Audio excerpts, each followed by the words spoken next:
Mr James Heale. He is the Deputy Political Editor of The Spectator. I think one of the best in the Westminster lobby. I love reading his stuff. Make sure you sign up and listen to it too, as well as obviously his House Shots podcast, which I know is great as well. So, Mr Heale, how are you, sir? I'm very good, Jonathan. How are you doing? I'm good. I only take a small fee for all that loving, by the way, just so you know. So it's a small fee. Thank you. No worries at all. Well, look, James, I just can't help but make sure we cover this breaking news where David Lammy, it's been reported in the Telegraph, has said he's open to, I quote, a conversation on alternatives to the plan of scrapping half of all jury trials. This has been a campaign. I think 60 Labour MPs, lawyers and peers across all parties have been lobbying. Carl Turner has even threatened to cause a by-election, which is a word that's probably shivering down the spine of Sir Keir Starmer at every turn now. I mean, the Telegraph is saying would be 14th U-turn in 18 months if this were to happen. This was inevitable, wasn't it, James? We could have told David Lammy he was going to get here. Yeah, absolutely. I mean, the one thing we all know is that Labour's the party of the lawyers, right? And so the one thing they don't want to do is kind of do something which the Bar Associations has come out and criticised. A lot of ex-lawyers, some of whom the cynic might say will be searching for a new job in maybe 3 years' time, and they might want to go back to the legal profession and therefore wouldn't take too kindly to this. So no great surprise. Carl Turner's been very outspoken on it, but he's certainly tapping into something, which is that a lot of Labour MPs feel very squeamish about this. And right now, can Keir Starmer get anything past his backbenches? Doesn't look like it, does it? It's quite difficult to claim that Reform UK, for example, James, is some sort of authoritarian far-right regime, whilst at the same time you're trying to scrap jury trials, cancel elections. I mean, it doesn't really stack up. Yeah, digital ID as well. I think this is always something that happens. Labour gets into power, civil liberties lot, that they are in maybe opposition. Someone like Keir Starmer, you know, civil liberties lawyer, wrote the literal book on human rights, and then they go in, they have to sort of countenance lots of measures that would have been heresy had it been the Conservatives proposing it. And yeah, I mean, unfortunately for them, they basically came in without much of a plan. And I think that a lot of their sort of sense of the country's Britons was, oh, we'll just get rid of the blue rosettes, replace them with red. And actually, they're sadly much more structural and underlying. I think, James, you're a great historian. Trying to scrap rights that were delivered to us under Magna Carta is quite something, is it not? Yes, certainly. There's only 3 clauses left from the 1215 document, but obviously all the rights of the freeborn Englishman, you know, obviously linked back to that. So I think it's quite something that, you know, David Lammy, of course, as Foreign Secretary, was the man who tried to give away the Chagos Islands and sort of ensure that the sun finally set on the British Empire. Having done all that work, he's now got to justice and potentially ending, 8 centuries of English legal history. Indeed, I love the way you phrase that. Now, James, you're a politico like me. We're both sad political nerds, okay? Well, maybe I'm sadder than you because I actually try and put myself in frontline politics. You just keep people like me honest. But listen, James, you must have been as excited as I was to hear of a by-election because of all the drama that comes with it and what we're about to find out happens. I mean, in this Gorton and Denton by-election that we're due to have due to Andrew Gwynn's resignation due to health reasons, we are now facing the prospect of a 3-way fight between Labour, Reform UK and the Greens. We've now got the melodrama of whether or not Andy Burnham will even be allowed to stand and what are the ramifications if he's blocked within his own, in Sir Keir Starmer's parliamentary party, with his councillors, with his members. But if indeed he does stand, then that will be in another by-election for the Mayor of Greater Manchester, which the polling would suggest could be a big shootout between Labour and Reform UK, who may lose the parliamentary constituency, but could get maybe, I would consider, the bigger prize of the mayoralty. I mean, Sir Keir Starmer, after dealing with Trump and Greenland, must have been exhausted. And then 24 hours later, someone's knocked on his door and said, we have a by-election in Greater Manchester. How do you feel about this, boss? Well, yeah, I think that in opposition, it was sometimes said that Keir Starmer had a lamp with a magic genie, such was his good fortune. If that genie did exist, they've certainly crossed the floor, because right now nothing is going the Prime Minister's way, is it? I think that, look, when it comes to by-election, fascinating. Is Polanski going to stand for the Greens? Who are Reform going to select to put there? And, of course, you know, if it's Andy Burnham, you know, to be frank, it was obvious if he's going to be selected and he gets elected, then they would probably be, you know, seen as a potential challenger to Keir Starmer. I mean, you could see that maybe going down well. I think given Andy Burnham's history of bottling it, to use a pejorative term, I'm not sure he's necessarily going to go for it. And I would make the point, Jonathan, that at the end of the last year, we were talking about Shabana Mahmood's reforms on immigration, and we said that the fate of the government is potentially in Shabana Mahmood's hands. Well, of course, she is also, along with being Home Secretary, the chair of the NEC. And so she is going to be someone potentially who has a big role. And you could say the future of Andy Burnham and Keir Starmer's future is in her hands right now. So very interesting to see what happens. Well, to be cheeky there, to be cheeky there, James, I'd also should Barnum's holding the fate of Wes Streeting in his hands, because lots of rumours that she's the campaign manager for Wes Streeting's potential leadership campaign too. And I'm sure Wes would be delighted to not see Andy Burnham enter Parliament, who will be his main challenger. I had a coffee the other day with a very senior Labour MP who was, making that point. They think currently... Oh, sorry, James, the signal's just cracking up there, just so you know. We'll quickly make sure we get that sorted out, because I'd love to get your view on it. But as you've heard there from Mr James Heale, we are talking about the fact that Andy Burnham is in this position where he obviously wants to try and find a way back to Westminster, allegedly. I think James is back on the line with us now, sorry. Hey, James, can you hear us?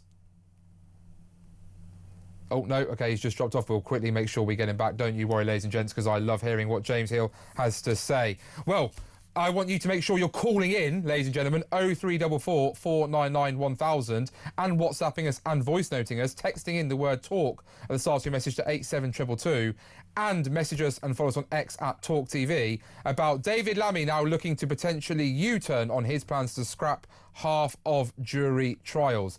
Would you welcome this U-turn? Will it improve your opinion of the Labour Party? Or is this something that was inevitable and just shows more chaos under Labour? I also want to make a point that we have also had more breaking news too. We have had the Prime Minister, Keir Starmer, has put out a statement following those comments by President Trump, where he said that British troops who were serving in Afghanistan and Iraq were simply hanging back. And the Prime Minister has said the following: Trump was wrong in diminishing sacrifice as part of NATO in Afghanistan. The President was wrong to diminish the role of troops, including British forces. 457 British personnel were killed in Afghanistan, more wounded. Many suffered life-changing injuries. Their sacrifice and others were made in service of security and in response to an attack on an ally. So, powerful words there. Mr Heale is back on the line with us. Hello, James. How are you? I'm good, thanks, Jonathan. Sorry about that. No worries at all. No worries at all. Don't worry. It's the world we live in. Now, James, sorry, you were just saying about Burnham, because I find this interesting, because I agree with you. Burnham's got a history of bottling it. And also, I find it quite funny that whilst Andy Burnham's got this image as the King of the North, and he's certainly rebranded, he's always been seen as a Keir Starmer figure who sits on fences as well. If you look at his history and his record when he was in government, or indeed when he ran for leadership in the past, and he took different positions at different times throughout those contests. In fact, some would argue it's a bit weird that you want to put the guy in charge of the Labour Party who couldn't even beat Jeremy Corbyn, who led us to our biggest ever defeat. And of course, we saw the bond markets react quite nervously when it heard, because Andy Burnham, only the day before, I wonder if there's some sequencing there, has said that we're still at hoc to the bond markets in government. I mean, Starmer's allies would say Andy Burnham's going to bring trust-site politics and chaos to the British economy, is he not? Yes, we did hear some of that briefing last year, didn't we? Suggestions that exactly would happen when it looked like he was going to make a challenge around Labour conference time.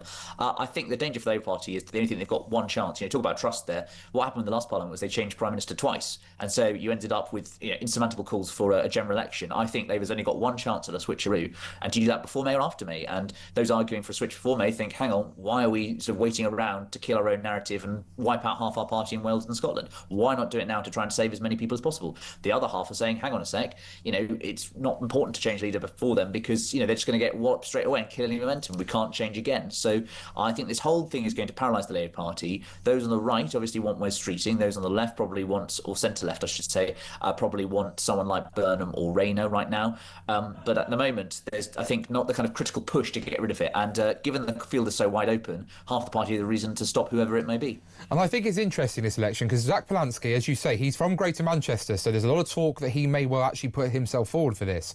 But if Burnham stands, he has previously said that he would be willing, as leader of the Green Party, to work with an Andy Burnham-led Labour Party. So there is an idea, is there not, James, that if you let Burnham run, he will be the best chance at doing the stop reform candidate that we saw Plaid Cymru in Caerphilly. If you have a Keir Starmer appointed candidate, and it sounds like there's some number of councillors and council leaders in Greater Manchester who have been discussed, that will just embolden the Greens to go, well, the MRP say we're only 4% behind you. We'll shove our leader in there who's dynamic, who's bold, who's got a massive social media following, is able to get cut through in a way that Nigel Farage is able to too. And let's make this a fight. And let's make the point that it's the Greens who are the Stop Reform Party, and it's the Greens who are here to replace the Labour Party, like Reform are here to replace the Conservative Party. I mean, like you say, the dynamics around this are just fascinating, aren't they? Yes, they're fascinating. And I also think that for some in the Green Party, it's personal, not business, in the sense that they loathe Keir Starmer. A lot of them are Corbynites, saw what the dear leader happened to him, the fate drummed out of the party in October 2020 by Keir Starmer. And Starmer very much, he's only had one mode, really, which is bash the left. Bash the left has been this whole thing for the past 6 years of his leadership, because they want to seem different. They want to appeal to publications like mine, viewers like yours, Jonathan. And so I think that as a result, the left have thought, well, we have found somewhere else to go, and it's in the Green Party. So I don't think they're going to do Keir Starmer any favours. Yeah, the interesting thing, of course, would be a potential Burnham Polanski. What would happen there? If I were Polanski, I probably wouldn't risk it. I'd probably stick to London if I were him personally. But hey, I mean, this is the thing: by-elections can be really interesting times. You see some great famous figures from the past who came back for Parliament. You likes of Roy Jenkins, Shirley Williams in the early 80s. But they can also ruin careers as well. So I think no one wants to lose it. But sometimes in politics, you need a bit of guts. Have you heard about any of the movers and shakers, James, that may run for Reform UK? I know you're plugged into what they're doing. Dan Barker is a party board member. He obviously ran for the Manchester mayoralty. Assuming that mayoralty doesn't become available to run for, he would be one name. But are there any other figures that you can hear of that may be floated around? Some on Twitter are trying to suggest Zia Youssef. I think that would be a very big gamble for Zia Youssef, as you say, in a particularly three-way fight. So my understanding is that it'll probably be, at the moment, I think, someone who'd be local, a bit like Sarah Poachy. I mean, they're going to probably do the Runcorn playbook. She was selected at short notice, within 2 months of the contest, polling day, and she was a local magistrate, obviously in her 50s, had a great profile. And you go for someone like that, a local champion who thinks, hang on, I'm going to stand up for ordinary values. You think it's going to be a tricky by-election, so you wouldn't want to risk one of your big beasts there. And I think we're going to hear more about that on Monday when Nigel Farage is due to do a press conference. So at the moment, I think they're not in the mode of we have to find a candidate immediately. But I think it's going to be a conversation more over the weekend and the beginning of next week. And James, if Labour lose this by-election, assuming Andy Burnham doesn't run, Labour lose this by-election, do you think this might then be the push from the Word Streeting camp or even the Angela Rayner camp, if rumours are true, to say we have to take Starmer out now before May? Or do you think it's unlikely we'll see that challenge happen this early? I mean, I think that if I was the Labour whips, I'd probably try and hold this on the same day as the local elections, right? So I think that it obviously may become the face of that election night because, a lot of the English elections are cancelled. Frankly, Jonathan, I think a lot of English people would struggle maybe with knowing anyone in the Senate or Holyrood. So no disrespect to those institutions, that's just how things are. So I think that could be a very good catalysing moment. But if it does happen beforehand, I suspect that we're going to have, sort of a double whammy, but it wouldn't be enough. And I think everyone's just waiting after May because I just think that given the Labour Party's institutional barriers, given the lack of kind of a clear person, I think that as a result of that, they're going to wait until after May, I suspect. Well, incredible times, James. I mean, I'm like you, fascinated to see what will come out of it because I think that that's the strategy I would employ. I'd have it on the same day. One of the things that used to drive the Conservative Party MPs crazy was that you had this continuation of bad news with by-election loss after by-election loss outside of election time that just further sunk into the public narrative that Conservatives were on the way out. And you're right, look, if you end up on a night for Labour where you've lost your third, maybe fourth in Wales, you are second or third in Scotland, you have obviously lost therefore loads of MSs, you've lost councillors across the country too, and then you lose this by-election, is it not better to just get that pain over and done with in one go? And at least if you hold it, try and have something positive for whoever's doing the media round to point at. Yeah, totally. And as I say, why have the kind of drip, drip, drip of death? You actually probably just want to have it one and done and then sort of fight to survive. Incredible, isn't it, for a Labour Prime Minister who was, two seats short of winning his party's biggest ever majority. Quite extraordinary times, but that shows how, I think, the last 6 Prime Ministers, none of them have seen a full term, and that shows how chaotic British politics is. Now, James, 4.5 million people being denied their right to vote at this year's local elections, with 29 local councils having their elections postponed. The government I would say, cancelled, obviously, shock horror. In Labour-led Stoke-on-Trent, James, they refused to vote to say that they would even definitely hold them in 2027. This pattern is seeming to emerge. It's becoming quite worrying indeed. I mean, we know that Reform UK have launched a legal challenge due to be heard towards the end of February, albeit their press conference to announce that got overshadowed by a certain defection of Robert Jenrick. What's the Spectator's view on this? Is it that do you think there is enough public outrage about this? I mean, I for one don't think it will cost Labour the general election, but I don't think it saves these councillors or does any good for the Labour Party brand that they look like they're running frit from the electorate.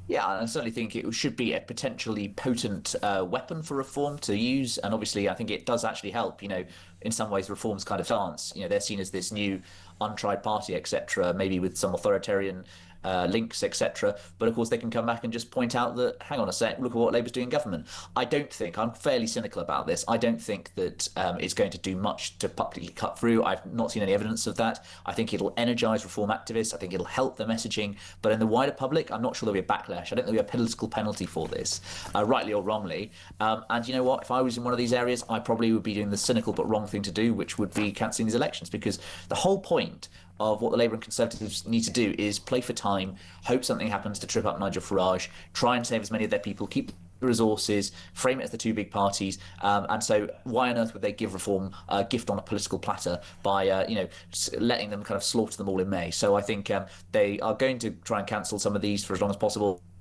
They can talk about local government restructuring, but right now I'll make the point, Jonathan, if it is going to be local government restructuring, how much that is going to get past the Labour backbenchers, and of course, more interestingly perhaps, is that system of council tax reform. Council tax hasn't been changed since it was introduced in 1991. There was some talk that Rayner wanted to do that when she was in government. Now she's gone. I suspect that effort, there'll be too many vested interests against it.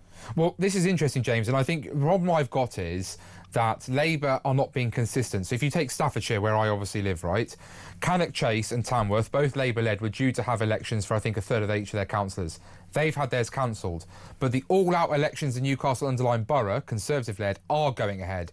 So it's hard to say that local government reorganisation is a factor when you've got two local authorities cancelling and one going ahead, and then you've got a city council refusing to say whether they want them to go ahead or not in the following May. I just think it sends a mixed message. But I agree with you. I think it plays to the base, I would suggest, but that's not a bad thing. Reform UK want to keep that surge, and it's that surge I'm interested in, James, because John Curtis has come out, and I think we're all scared to disagree with him, but he has decided to say, and on this side, by the way, I do disagree with him, that Reform UK has peaked. He thinks the 32% average mark that was hit in September last year is at the best they can do. To be fair, he cites his logic for being that Reform UK is only ever going to predominantly pick up voters who backed Leave, and they're never going to be able to win over enough of that Remain vote, or even any of it, he thinks. So therefore, with Brexit becoming more and more unpopular, you're playing to a smaller and smaller audience.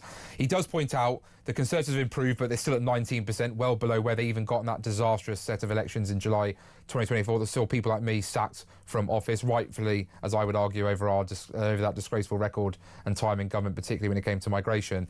And he says, look, we have to accept for a year to 2 years, Tory and Reform are going to battle it to the death of who is the only party that will survive on the centre-right, and then let's see what happens if the polls haven't dramatically shifted either way for any of them, because he goes, otherwise you are probably leaving a way open for a progressive left coalition to come through.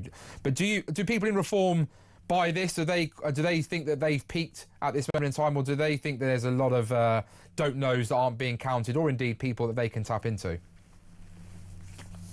No, Reform strategists think they can get to 40%. I suppose the interesting thing, Jonathan, is that you can say about the vote peaking at 32%. First of all, the obvious point is that, well, Keir Starmer just won a fantastic general election victory with 32.7% of the vote. So 32% in a system where everyone else is polling 18% basically gives you a hands down landslide victory. So that's the first obvious point.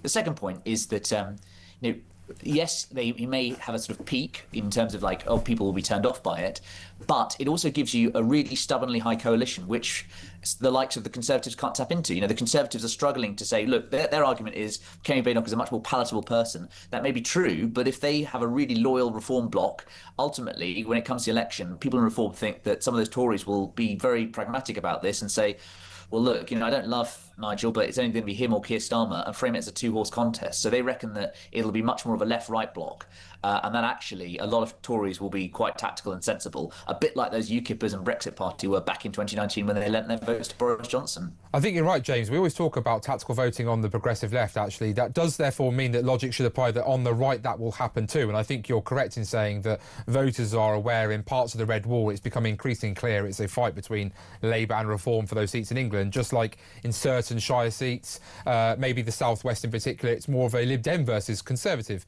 kind of fight, albeit obviously Reform did win an extraordinary amount of councillors in Cornwall. It's going to be a fascinating thing. Thank you, Mr James Heale, for joining us, Deputy Political Editor there of The Spectator.